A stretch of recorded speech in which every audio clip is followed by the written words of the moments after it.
রমজানে নারীরা উচ্চ আওয়াজে কোরআন তেলাওয়াত করতে পারবেন কিনা?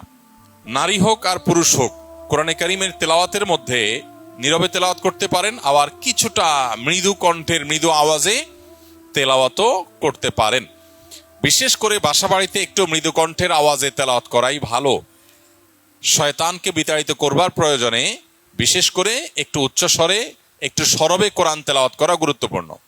মেয়েদের কোরআন তেলাওয়াতের ক্ষেত্রে লক্ষ্য করতে হবে যে পরপুরুষের কানে যেন তেলাওয়াতের আওয়াজ না যায়, রাস্তায় বাসার বাইরে যেন না যায়, সেটা খেয়াল রাখতে হবে। বাসার ভিতরে যদি থাকে, পরপুরুষ বা গায়রে মাহরামের কানে যদি আওয়াজ যাওয়ার আশঙ্কা না থাকে, তাহলে কোনো অসুবিধা নেই।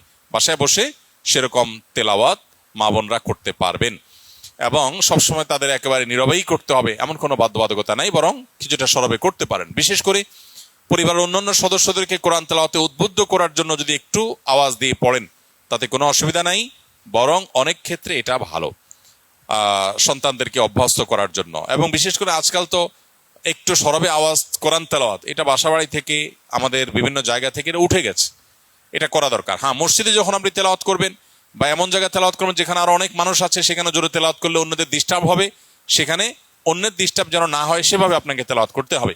নবী করিম সাল্লাল্লাহু আলাইহি সাল্লাম মসজিদে নববীতে এক ব্যক্তিকে উচ্চস্বরে কোরআন তেলাওয়াত করতে শুনে বলেছেন যে, তুমি যাকে শোনাতে চাচ্ছ তিনি বধির নন, অর্থাৎ তোমার আওয়াজ যেন অন্য কারোর কষ্টের কারণ, ডিস্টার্বের কারণ না হয়। এটা আমাদের খেয়াল রাখতে হবে ইনশাআল্লাহ তাআলা।